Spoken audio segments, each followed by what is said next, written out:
ډاکټر محمد اشرف غنی احمدزی څوک دی؟ سلامونه ګرانو دوستانو، وخت مو بخیر. له مطلب له شریکېدو مخکې زموږ چینل درسره سبسکرایب کړئ. محمد اشرف غنی احمدزی د لوګر ولایت د محمد اغي ولسوالۍ اوسیدونکی په 1428 هجري کال کې په کابل ښار کې د شاه جهان احمدزی په کور کې نړۍ ته سترګې پرانیستې. د ماشومتوب او تنکۍ ځوانۍ دوره په افغانستان کې تیره کړې ده. لوړې زده کړې په بهر کې کړې دي. پر هیواد د شورویانو د برید او کورنۍ جګړې له کبله د نورو هیوادوالو په څیر له خپلې کورنۍ سره جلا وطن شو. ډاکټر محمد اشرف غنی هغه مهال چې له هیواده بهر میشتو د سیاست او انسان پوهنې یعنی انتراپولوژي د یو سرلارې عالم په توګه وپېژندل شو. وروسته یې په نړیوال بانک کې کار پیل کړ چې د بین المللي مرستو د پراختیا په برخه کې مهم مسایل پکې زده کړل. اشرف غنی د طالبانو د نظام تر ړنګېدا وروسته په 1493 هجري شمسي کال کې هیواد ته راستون شو او په مختلفو پوسټونو باندې کار وکړ. اشرف غنی د حامد کرزي د سلاکار، د نړیوالو مرستو د انسجام ادارې د رئیس او د افغانستان د انتقالي ادارې د مالیې وزیر په توګه دندې ترسره کړلې. ماشومتوب او ځواني.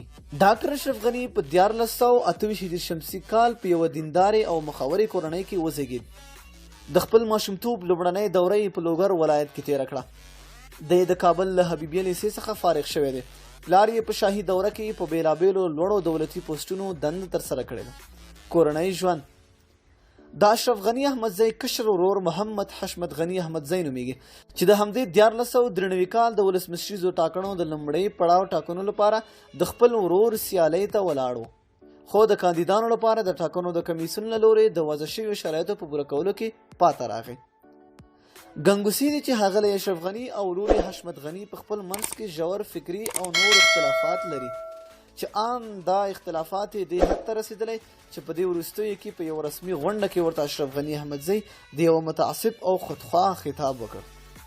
تحصیل او تجربه. اشرف غنی د ځوانۍ په لومړیو کې لبنان ته سفر وکړ او د بیروت په امریکایي پوهنتون کې شامل شو. په 1452 هجري شمسي کال کې په دغه پوهنتون کې خپلې زده کړې بشپړې کړلې. په 1453 هجري شمسي کال کې افغانستان ته راستون او په کابل پوهنتون کې د ټولنیزو علومو په څانګه کې د انسان پوهنې استاد شو.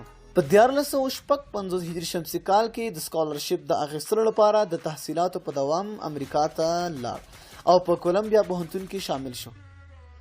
د شوروي اتحاد د یرغل پر مهال د کورنۍ ډیر غړي د زندانیان شول او له همدې امله اشرف غنی په امریکا کې د پاتې کېدلو تصمیم ونیو او د خپلې دکتورا تحصیلاتو ته دوام ورکړ.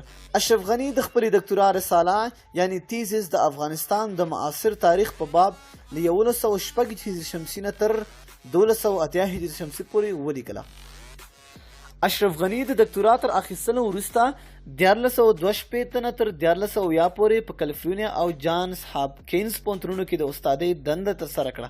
همغه مهال د اشرف غنی مرکې د سیاسي شنونکي په توګه د BBC راډیو په پښتو او دری خپرونو کې خپرېدلې. د اشرف غنی د یادو پوهنتونونو ترڅنګ د نړۍ په نورو ډیرو معتبرو پوهنتونونو لکه بوکلي او اروس کې هم د استادۍ دنده ترسره کړې ده. که ویډیو مو خوښ شوي وي ویډیو سره لایک کړئ او د خپلو دوستانو سره یې شیر کړئ. تر بلې ویډیو د لوی الله په امان.